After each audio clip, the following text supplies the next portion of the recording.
You know, human beings can be very wicked. Like, how could this man do this to his wife, his biologically married wife? So let me give you guys the gist. This couple, they live abroad, and this man brought a young girl from Nigeria here over to the States to live with them. And the man introduced this girl to his wife as his niece.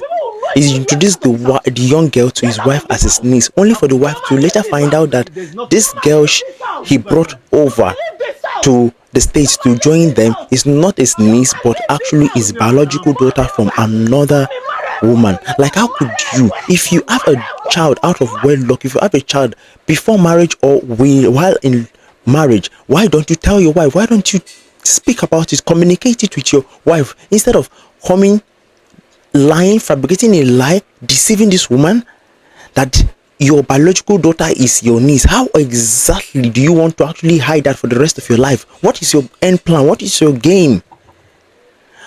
Sometimes I wonder how some people will do something. How could you bring out such a lie? This child is your biological child, and you expect the woman not to be angry. You expect the woman to just take it. When you bluntly lie to her face, you deceive her, you call her a fool, you call her mumu. That's what it means.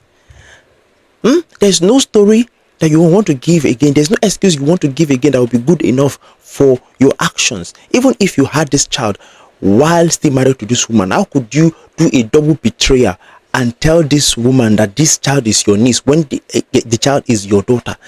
And from the looks of things that I'm seeing, this child is a grown-up child. She was this man's first child. I think he had that child before he married that woman. So what's the excuse there? What's the need for lying then?